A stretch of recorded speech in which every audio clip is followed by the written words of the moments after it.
together.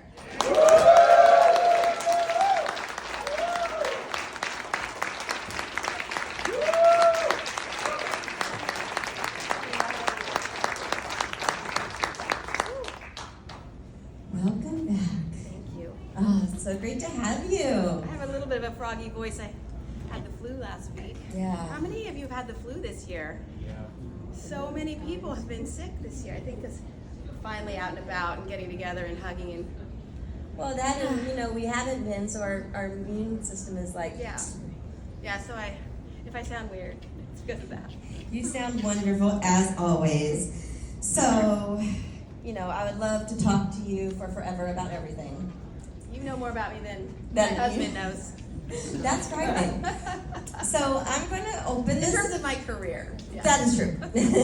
So I'm going to open this up. I would love to know about your experiences on your very short stint on American Horror Story. Well, I actually worked on American Horror Story for 6 years. Dawn. Our makeup effects company, AFX Studio, started working on Freak Show, and then all the way through 1984. So that was a lot of seasons of that.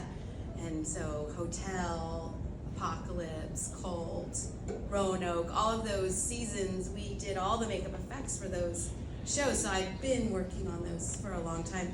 As I'd call myself like the CFO of our company, AFX Studio. I do all the payroll and I do all the insurance, all the taxes. I do all that kind of stuff for my husband. Keep it all running. I keep it all running. And so there was an opportunity when they were doing Freak Show. There was this Tupperware lady scene, and the scene was very elaborate. What was the name? Dandy? No, what was the name of the character? Yeah, Dandy. That Finn Whitrock played. Yes, Dandy. Yeah, so he is, I think he was the murderer. Anyway, he came in and he slit all of our throats. He was not a good guy. No, he was slitting all of our throats while we were at a Tupperware party. And there's something about it that I said, I really want to be in this scene and I really want to have this happen to me. So we spent the whole day in New Orleans. We all got our neck appliances put on. Well, first we had to do a scene where we're just politely listening to Kathy Bates talk about, don't be like a Tupperware. Don't let your husbands put you in Tupperware like you are.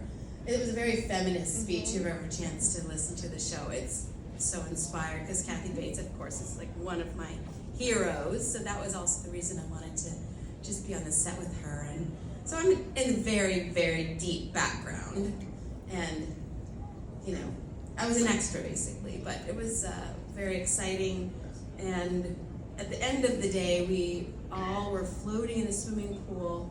We all had our neck appliances on, and we're all slashed, floating in the pool. So it was a whole day and night of being in a swimming pool, and very cold, very hard to do. And then, of course, the final scene in the show is cut one person with a slashed neck and that's it. You don't even see us, and it was pretty disappointing to see how they actually put that scene together, because in my mind it was much more magnificent, I think, than what ended up being on TV. But so that's the way it is in film a lot. You work really hard on scenes, and you spend a lot of time getting into makeup, and you sit on the set a long time waiting for your time to come up, especially if you're an extra. And then, often you're cut completely. So, you just have to be ready for that and just enjoy the moments that you have on set, really soaking it all in and enjoying the company of the people that are, so talented around you. So, I got to meet Sarah Paulson on that show. I worked with, Finn. They would come to the shop for their life casts. Alexandra Daddario, is that her name? Alessandra? Anyway, she's so beautiful with the blue eyes, Daddario. We did makeup for her, and so getting to meet them in the lab, usually we were taking life casts and making them comfortable, and having a good time. So being on that side of the camera is a lot more, it's just a lot more technical, a lot of hard work and deadlines, trying to get stuff ready. That show they shot an episode every 9 days, so it was fast and furious. Our whole crew was so good, and basically, we get the script and it says we need, what was one of the good things we needed? Oh, we needed, like in Roanoke, this guy gets his guts pulled out all the way across the room. Did anybody see that scene? It was really great. So we brought that guy in and took his measurements, and then we had to make this special, it was kind of like a girdle, basically, that was packed with all of the intestines under the clothes, and then there was a way that it could be slashed open and then pulled out. So, I mean, every day, literally, there was some gag that had to be designed and budgeted and then, turned around, and it was so exciting. We really loved working on that show. But then after a while, killing teenagers, we decided we just didn't really love doing that anymore. And I always tell the story, like the last day we kind of quit, because this day happened where, it was on 1984, where these two kids come in and they have to get killed, like a knife through their heads while they're kissing. And it was super awkward, because these two kids never met each other. And we're like, okay, you gotta pretend to be kissing, and we had to figure out like where the knife was gonna go, and they're like, have to lay on this table. I mean, it was just so awkward. And then the next gal that came in didn't know that she was gonna die in the show. And she just burst into tears when we told her that we were, basically murdering her in the show. And she's like, I told my grandma that I was on American Horror Story, and now you're telling me I'm gonna die, like, right away? And we're like, yeah, sorry, and she had a boat paddle, like, shoved down her throat. So that was really heartbreaking to me, because I was a young actor one time, and I would go in, and you're not really sure what you're gonna do. Like, Nightmare on Elm Street never had any concept of what I was going to be asked to do in that movie, and then you just saw her heartbreaking, because she thought this was going to be her big break, or she's going to have like a future on the show, and I had to kind of break it to her, like, that's it. So after that, we got really kind of tired of doing that, and then we realized we needed to move on. So we let Vincent Van Dyke, he took over after we finished. So it's in good hands. For the longest time, American Horror Story, I don't have cable, but American Horror Story was my birthday tradition, because they would release the DVDs. On the birthday. Well, about 2 or 3 weeks before, so I'd pre-order it, I'd get it, save it, and then my birthday's in December, and then my husband and I would take my day off for my birthday and binge the entire thing. Whoa, that was my birthday tradition.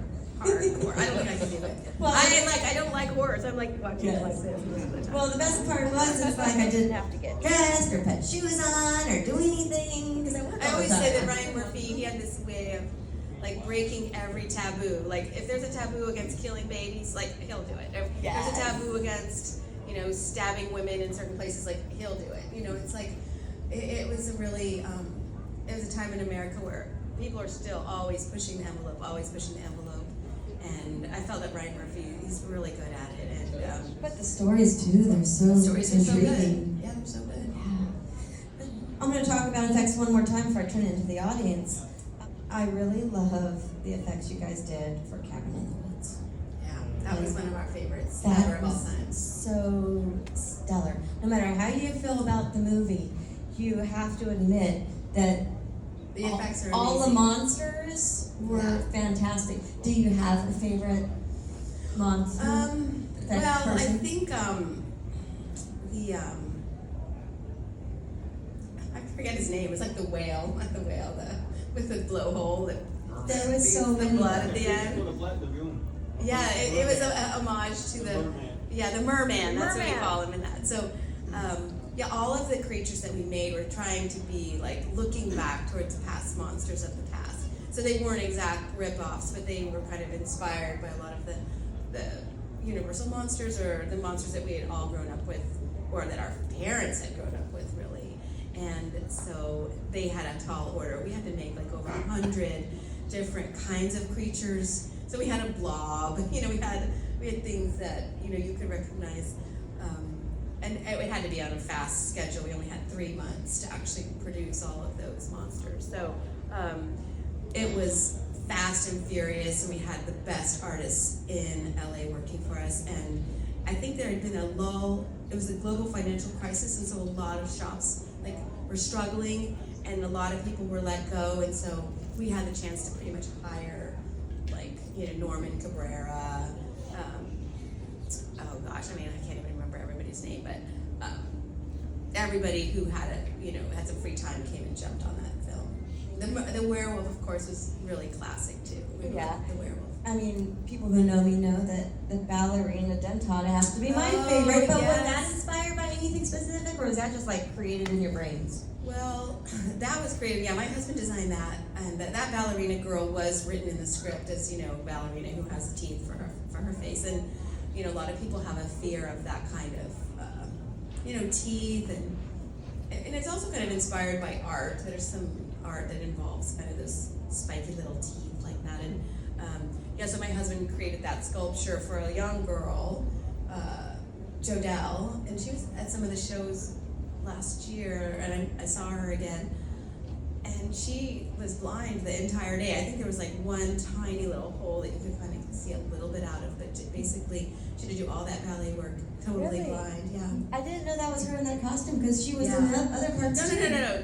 You're right. Jodelle played the other little girl, Yeah. the Buckner. Right. Prudence. No. Yes. I can't remember who was the ballerina girl, but anyway, she was a young dancer and she did an amazing job. She danced blind. Danced blind. It's so hard. Yeah, it's So impossible. like, to have balance. your depth Just think perception. about it. Trying to do a pirouette when you're blindfolded. yeah, you have no idea where you're at. Wow. So lots of great adventures. That's for that. amazing. Yeah. Oh my God. Do we have any audience questions? Oh, can we all like say happy birthday to Elena? 1, 2, 3. Happy birthday, Elena! Okay.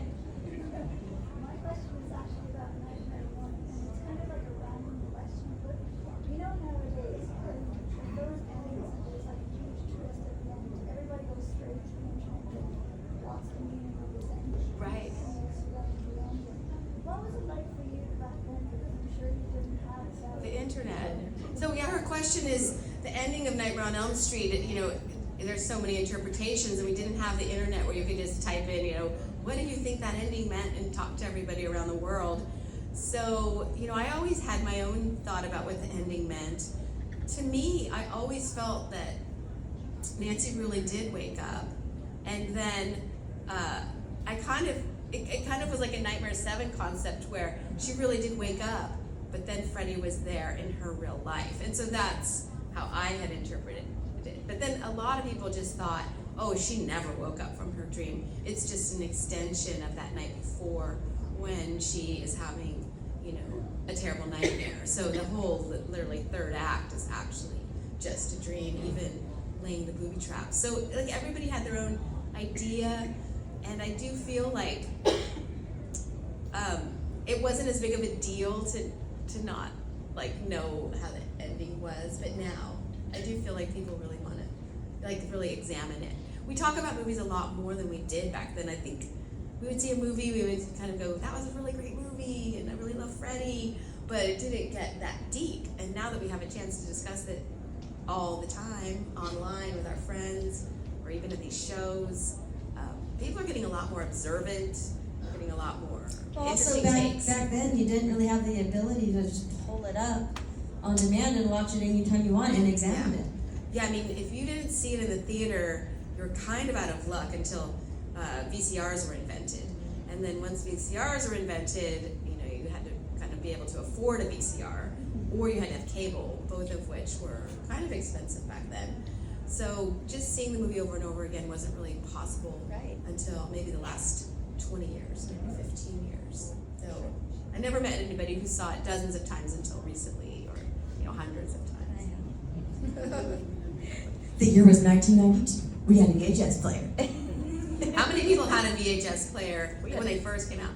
Yeah, so We everybody had a did. Betamax player too. Yeah. How many people like got cable, like when they're little kids? Yeah. So We did this funny thing with the cable, you know. A new sale would come out, so we'd get that premium channel that was on sale, and then we'd cancel it after the 3-month trial, and then another sale would come out for the different channel, and we just like yeah, your parents rotate. must have, or you must have been really organized, because I never remember when to stop the subscription, and then they just bill my credit card. We were really poor. So it worked out. We were able to have the luxuries by taking advantage of the specials. Yeah, no, my parents. And then they're like, come believe back. it. I don't think we had cable. Yeah, no, we didn't. I was, I was a child of the 70s, so Yeah. no cable. 80s here, but yeah, for sure. Did I see one up here somewhere? Yes. Yeah. Hey. Hi. So, New Nightmare, I think, was way ahead of its time. And I have read that it took some convincing to get you to sign up and do it the way Wes envisioned it. I don't know if that's entirely true, but I'm wondering what your thoughts were of putting, more of Nancy onto the screen. I mean, more of Heather onto the screen.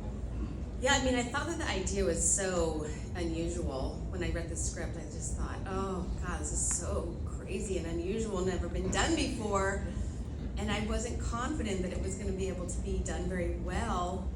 But I did know that since Wes was going to direct it, that it was worth, giving it a shot.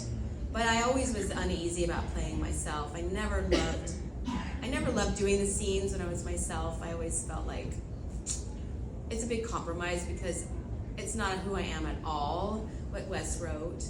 He wrote a Heather Langenkamp that, services the plot of that story.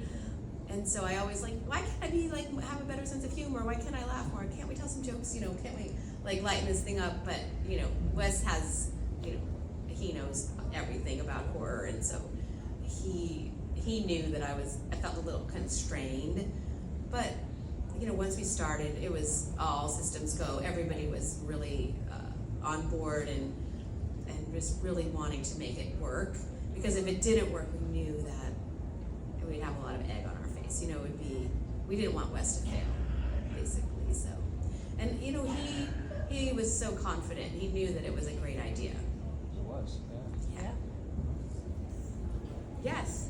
So, what are your thoughts on the future of Nightmare on Elm Street? Do you think that if they ever came back to you to have some kind of sequel or future rendition of you, would you want to return, or do you think that they're going to go in more of a route of a TV show in the future?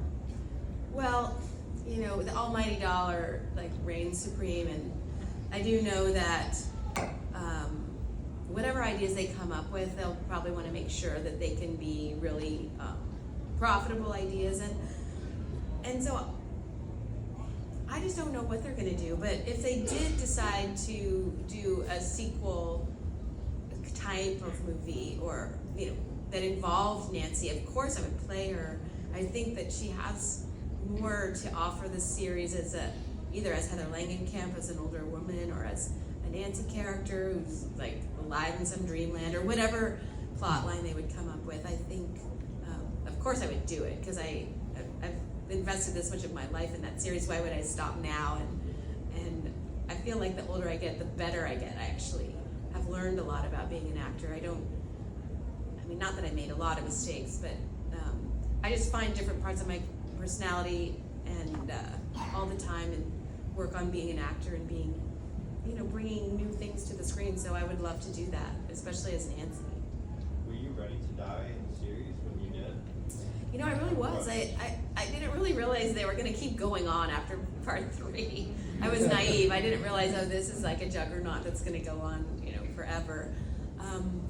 I always feel like in literature, there are certain traditions that if you abide by them, then your characters are actually stronger and more, what would you say, they really end up standing out for their sacrifice. And I think Nancy's death is a real moment in Nightmare 3 where you realize that the story is so much more than just, this kids, in a mental hospital. It takes such a turn to serious, a really serious moment when Nancy dies, and you realize that the cost of Freddy's evil is extremely high.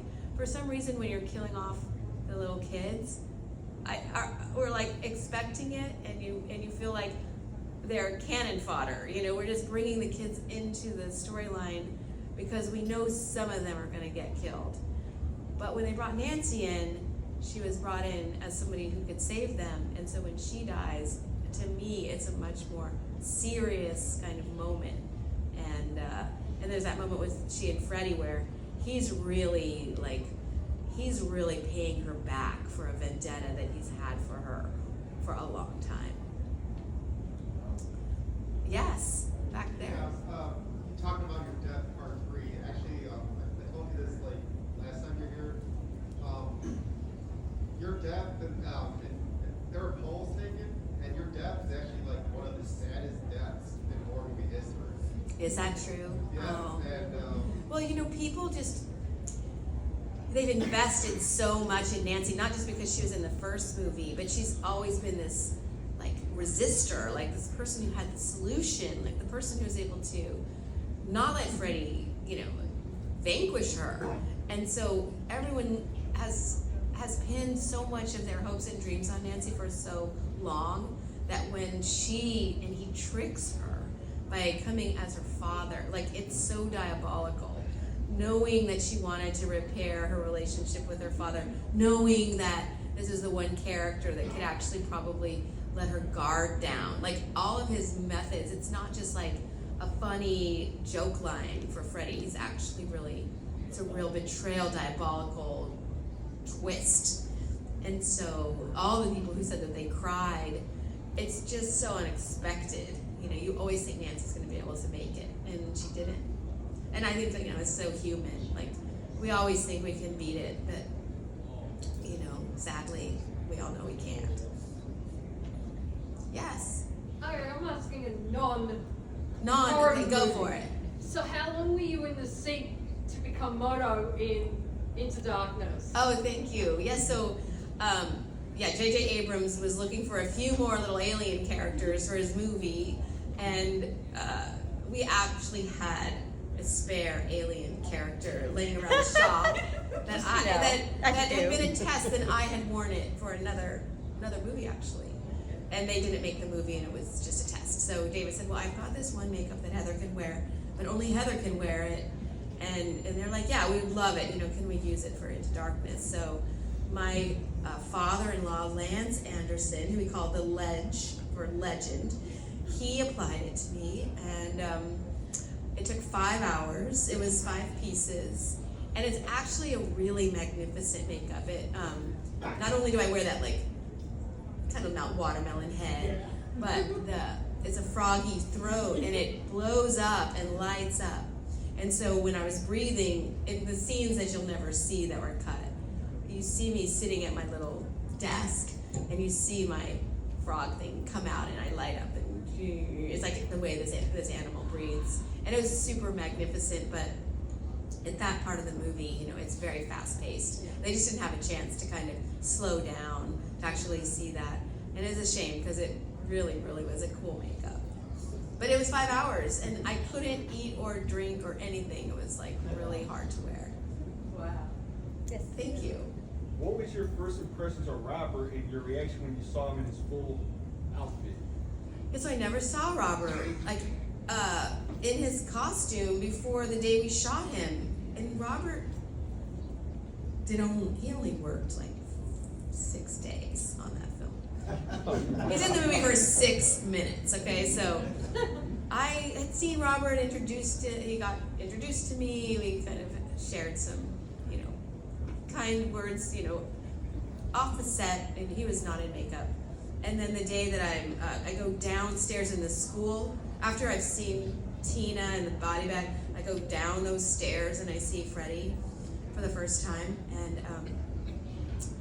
and so they had like first it was a wall, and then it becomes like this curtain, and he opens it up and he's there, and it's like steamy dungeon with all of the makeup on, and it was so scary. I was like, oh, this is Freddy Krueger. Like, I had no idea this was gonna be a scary movie, really. I mean, I just thought, oh, he's gonna be kind of like a weird old man who has a burn on his face or something like that. Like, I didn't really realize that what they were creating was such an iconic, evil dude. And I saw him, and I did get chills. It was very scary. But then after that, you know, just seeing him on the set in his makeup, and he's laughing and smiling and joking, it was just kind of a fleeting moment. But I did really understand they've created a really good character. Anybody else? Anyone in the back?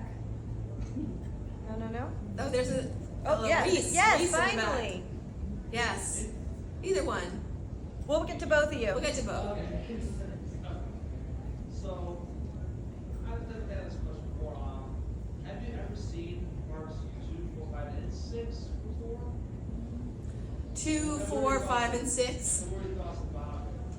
I've watched them all, and you know, like I said, I'm just not a huge lover of horror, and so what I was always amazed about were just how the sets got so fantastical, like towards the end, like they get so imaginative and so crazy, and Freddy becomes like this kind of different, you know, monster all together. And you know, I've met all of the women and men who've played in these movies, and you know, they tell us the stories about how much fun they had or didn't have. And each director, you know, had his own take. That's what's so interesting about these movies, is that each director really is so different in how they approach the whole movie. I have to say, like, I couldn't say which one is my favorite, except I probably love the fourth one, only because I just know all those people so well, and over the years I've heard all their stories. As Tuesday Night and Toy and Lisa, they really become like some of my favorite people. So I'd probably say that Nightmare 4 is my favorite of the sequels. And the next one in the back. Yeah. I'm not as familiar with like your filmography or your all the series that you started.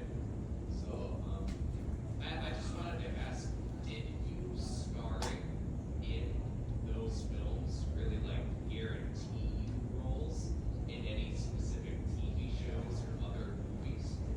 Well, the most recent TV series that I was on is called The Midnight Club. Yeah. And it was directed, well, and written by Mike Flanagan, who we all know from Midnight Mass and Haunting of Hill House. And he recently did Fall of the House of Usher. And so he brought me on to play I'm a doctor who owns a hospice for children with cancer. And my place is really a place where they can kind of just like unhook from the medical system, and these are people in the end stages of their cancer. And so my goal is to provide them kind of a beautiful life as they, you know, unfortunately, they all know they're dying. So this kind of grim setting is also a place where these teenagers, they kind of get together every midnight and tell scary stories to each other to pass the time. And scary stories, actually, we act out in the show. So even though I play this doctor at the beginning of the show and the end of the show, in the middle of the show, I might play the devil, I might play a detective, I might play a cop.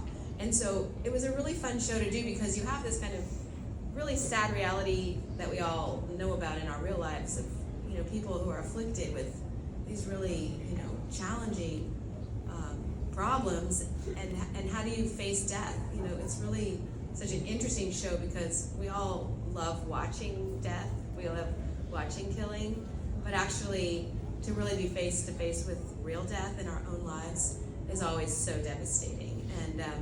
And I really, really loved playing this part, because the message is sometimes, you know, just living a day-to-day life is the best that you can do when you know your life isn't going to be very long. And so that's the message that I gave as that doctor. But the most fun I had on this show is actually playing the devil, which if anybody saw that episode, I got to play the devil, and it was so much fun. We only got to do one season of the show. I think, unfortunately, Mike Flanagan changed his contract from Netflix over to Amazon right at that time, and probably Netflix thought, he's not sticking around, so I don't think we'll give this show a second year.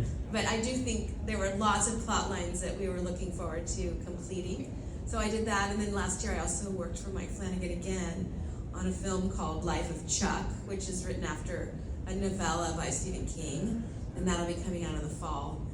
And I get to play, it's a one-scene part, but it was super fun, and I play just an old lady, basically. And I'm looking forward to playing more old ladies in my, as I get older.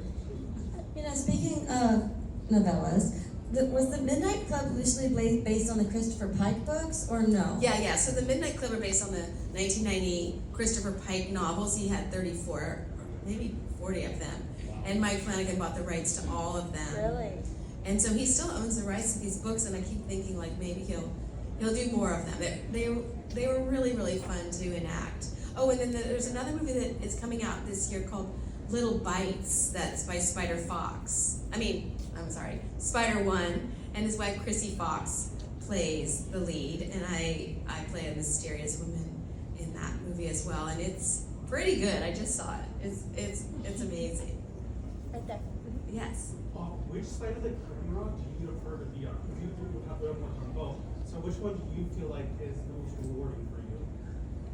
Well, I mean, I have to say, working behind the camera is probably my favorite. I've directed a few little shorts. I did a short called Washed Away, and I got a little bit of experience like working behind the camera as a director. It's online, I think, on Vimeo or something like that. You can see that. It's about actually grief, and it's about when people die and what happens to them, what happens to their spirits. I always think that grief is like the flip side of horror. We all like really love being scared, but we don't really get as good at dealing with grief, because like we're really good at dealing with horror and blood and guts and all that kind of stuff. I know it's fake. Yeah, you know it's fake, but the movies don't really deal with it either. So I thought, well, I'm just going to write a little horror movie that talks about the flip side of horror, and so I enjoyed that so much that I'm really looking for other opportunities to be able to direct little featurettes or little short films. Yeah, you. Oh, with the hat back there. Hey, your favorite memory when working with Patricia Arquette, and have you seen her recently after the film? I think the most memorable day working with Patricia was the day that I died, and in the show, she was so. I knew that she was a star that day because, you know, it was a very rough shoot. We shot that scene probably one of the very last days, and as an actor, sometimes you feel really rushed because people are just bearing down on you, like, get your shit together, you know, are you in costume, you know, and she just told the director, you know, I'm gonna need some time. And she left the set, and we're all like, you know, I'm like laying there with the blood and everything. And it wasn't a long time, but she just knew what she needed to do that scene as well as she did it. Because the reason that you guys think that scene is so sad is because Patricia is so, she's so devastated, and she's just crying. It's so real. And the reason that scene is so touching is because of her performance. And so she came back, and it was probably maybe 5 minutes, you know, and she just gave that performance like one take, bang, and all of us were just like, you just don't get those.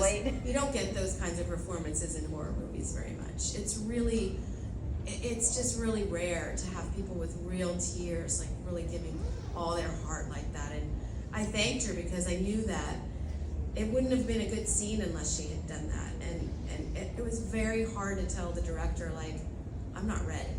You know, very few actors will like be that brave and just say, I need some time. So.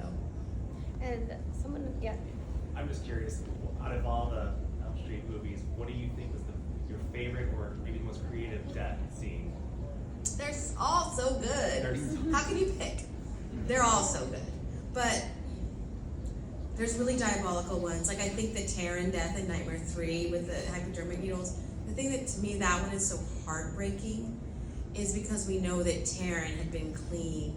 Like she had worked so hard to get off drugs. She had worked, like that was who she was, you know, and yet Freddy gets her with that, you know. Those are the deaths to me that when they really pertain to the person who they are, and their psychological. Freddy's undoing everything you've ever done to try to be a better person or try to be a stronger person. He just knows how to like undo it all like in 1 second and kill you. So that one's heartbreaking to me. Yes. Do you have a favorite story about Wes, working with Wes? Working with Wes was, you know, he was he's such an interesting person, first of all. So smart, a little intimidating, hard to get to know, and very, he is so confident in his vision and knew exactly what he wanted.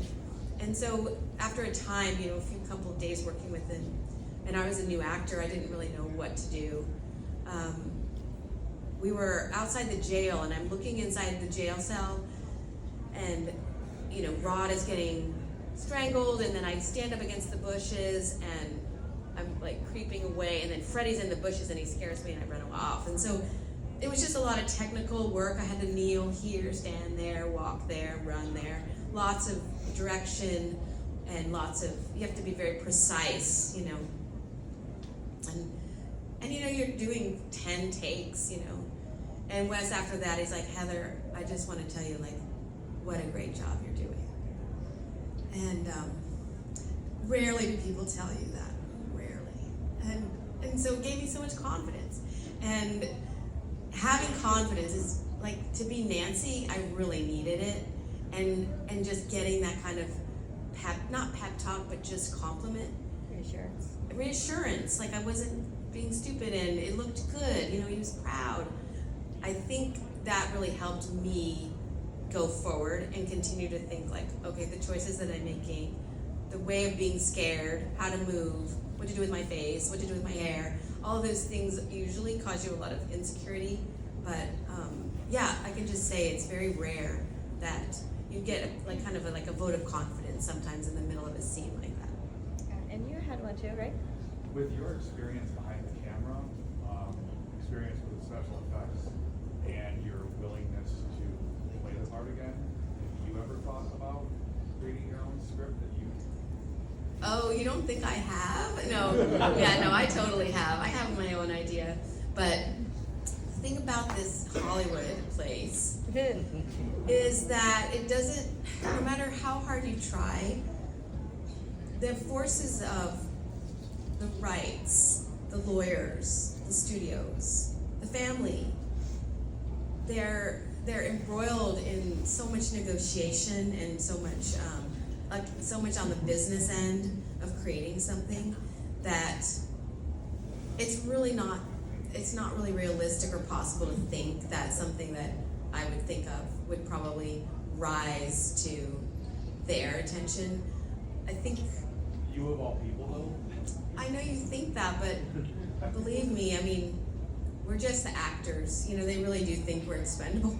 And even nowadays, with all the superhero movies and everything, it's people are looking for such big concepts and such big ideas, and it has to be universal, and everyone in every country has to want to see it. Their goals are just so amazing. A simple plot, I just feel like it wouldn't satisfy the kind of movie that they're dreaming of creating. But who knows? They might call me up, and I have it ready. I have my idea ready. Yes. So kind of along those lines, Godzilla -1 just won visual effects a couple weeks ago. Yeah. On a $15 million budget. Yeah. And I think there's discussion now about Hollywood maybe taking smaller stories and bringing those to the screen. So I hope that that's true, because the reason that Nightmare on Elm Street is a classic is it was a movie that wasn't made with a committee. There was no, vice president of development looking how we could market toasters, and it's a lot of people put their 2 cents in now to try to get a movie massaged in a way that they think is advantageous. But truthfully, the classics come from one man who has a producer who really believes in him, who gives good ideas but doesn't tie him up with too many requirements. And Wes Craven and Bob Shea just had such a great relationship in the Nightmare 1 scenario that we literally would be planning shots that day. And nowadays, everything has to be so pre-planned, everything, there's so much prep, and it kind of kills a lot of that originality. And some of the things on the fly that we did, I think are the best scenes, Freddie coming through the ceiling, totally on the fly that day. The bathtub scene, totally on the fly. they had created the set for the bathtub, but we had never rehearsed. He had a 2x4 for me to sit on and propped in there, and they had some bubbles going over there, and it was not well planned. And the spontaneity of it is what made it so amazing, The Glen scene and the rotating rooms, those scenes were planned because they really involved a lot of construction. We were on a room that was rotating, so that had to be, that was like the set piece of the whole movie. And so those scenes, were really, really planned out. But a lot of those scenes were not very well rehearsed at all. Before we wrap up, do we have any in the back? It's been in the front a lot. Yes. Yeah, so I'm wondering, with all the the streaming services that we have today, we get all these classic TV shows that we get on, but we still haven't gotten just the 10 of us. So I'm wondering what's your insight? If you have any idea why that particular show hasn't made it yet? It's really sad. So, as you know, the Lubbock Babes were this fabulous singing group at the Pizza Parlor. And Sweeney Todd song.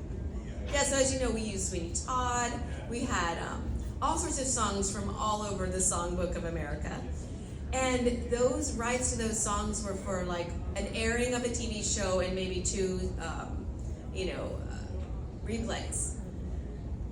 And so now with streaming services, those rights are not available, except for apparently they cost so much money. They're prohibitively expensive to get that right for playing Sweeney Todd for streaming forever. And so the producers, or whoever at Warner Brothers who owns the show, is it's just not worth paying all that money for all those songs and for streaming. And unfortunately, I think that would continue unless there's some new model for paying for rights for songs. And I always think with all of the blockchain and everything that's going on, it just seems to me possible to create some new model where these rights can be paid through perpetuity, but you don't have to up front lay down millions of dollars. And who knows, perhaps they're working on it.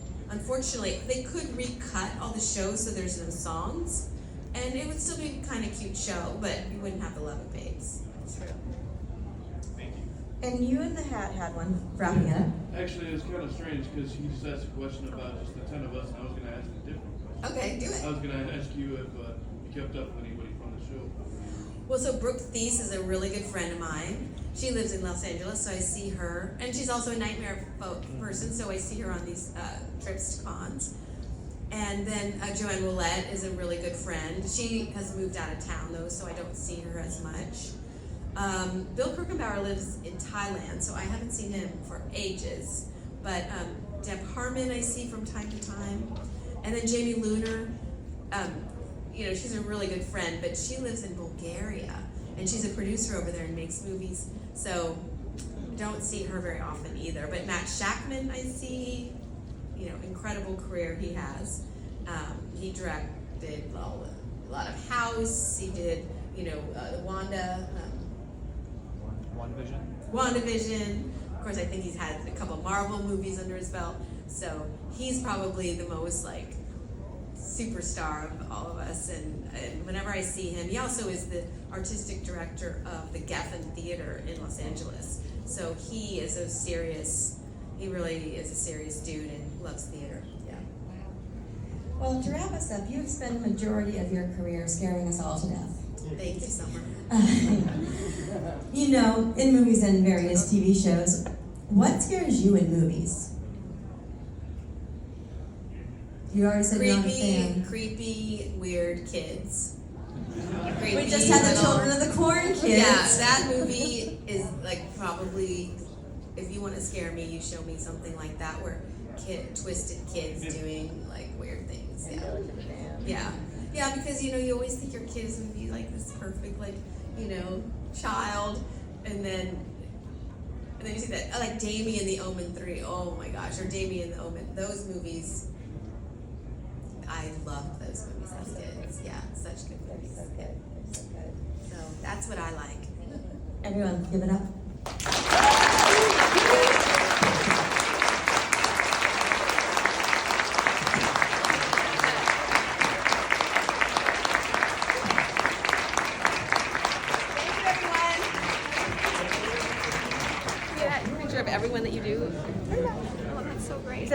selfie. And so I have my friend here. All right, hold on 1 second.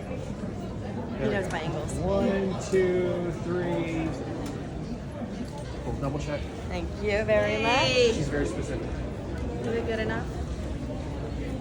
Yeah, you like it? I love it. Good. That looks Thank you great. very much, Heather. All right, thank you. Great job. Thank you as very always. much.